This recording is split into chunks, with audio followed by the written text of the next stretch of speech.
When I was watching that video, it was giving rent a womb for rent. Anybody who wants to rent their womb for my own convenience? Somebody? Nobody? Oh, we have a deal.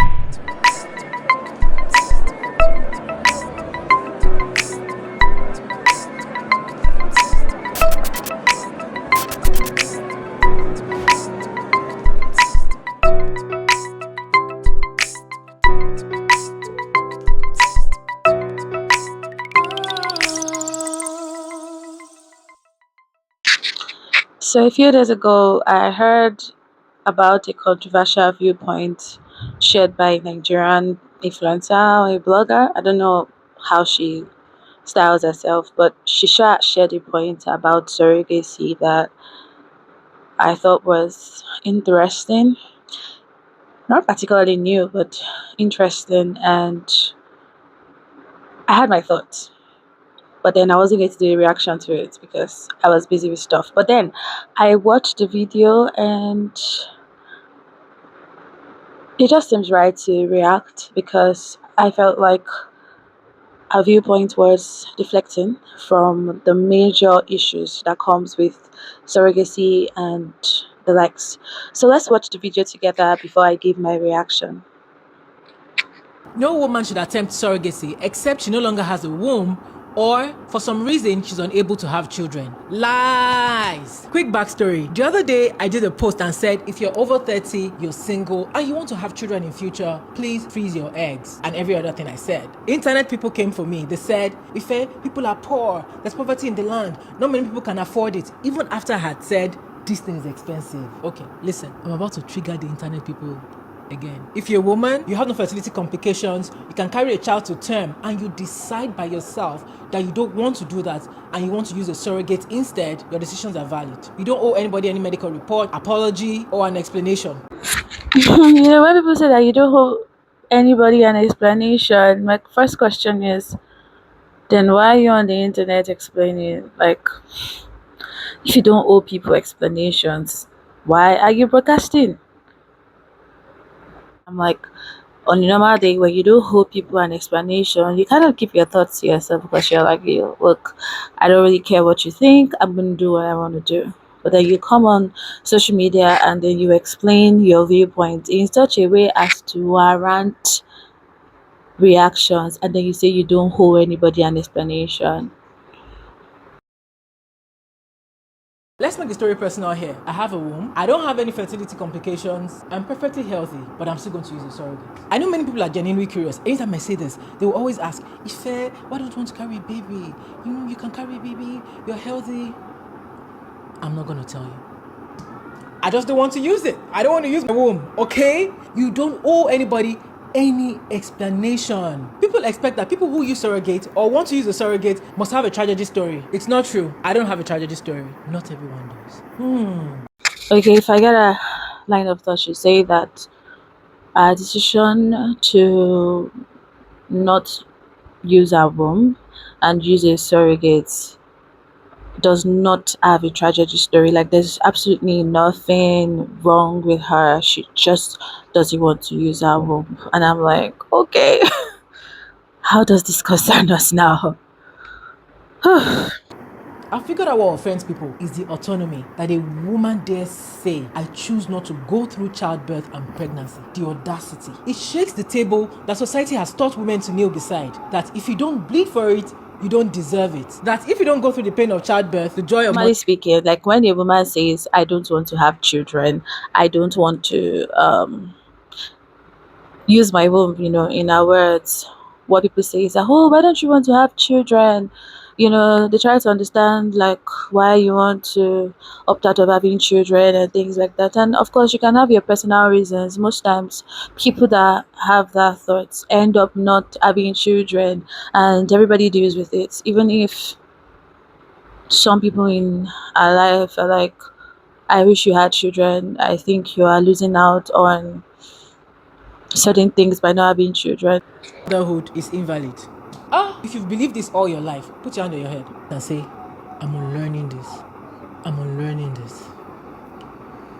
Thank you very much. So she made a point about the fact that society says that if you don't bleed for it, you cannot. How did she put it again? Let me see. Okay, that if you don't go through the pain of childbirth, the joy of motherhood is invalid. I don't I don't know how many people hold that view, but I do know that a lot of people know that just giving birth to a child is not what qualifies you to be a mother. Is you raising the child. How you raise the child is what qualifies you to be a mother. And there are also people that they may not have children of their own, but then they have children that they raised, that they helped raise. Even though they did not give birth to the child, they had enough empathy and care and were able to sacrifice for the child, and in a sense that makes them a mother to the child. So I don't think that a lot of people, or should I say majority of people, think that just giving birth to a child is what makes you a mother. But majority of people expect that if you are the one who gave birth to your own child, then you can be called the mother of the child. I mean, in essence, or should I say in fact, if not in essence. But let's continue. Should women carry their babies if that's what you really want? But let's be honest, money is not the reason people are angry at the idea of surrogacy. People are angry because you have the freedom to choose and the audacity to actually act upon it. That seems to offend people more than anything else. But why? Okay, the audacity to choose surrogacy, even though you can bear your child to term, even though there's nothing wrong with you, um, does it make society unreasonable to ask that question? Considering the fact that there's nothing wrong with you, you just don't want to carry your child to term, or you just don't want to carry a child. Under normal circumstances, that just means that you don't want children. But then, because there is now a means to have a child without carrying the child by yourself, you decided to take advantage of that means. I think people are right to question that decision. I don't think it's just about a woman exercising autonomy over her body or not.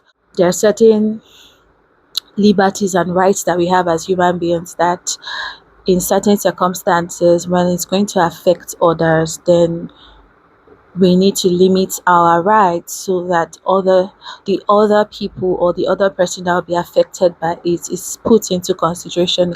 It's more like a live and let live kind of situation, because if you live in a society where everybody just wants to do what they want and they don't want to care about how it affects others, that kind of society will just end up in chaos. It will lead to disorder, and at the end of the day, nobody gets to do what they really want to do, right?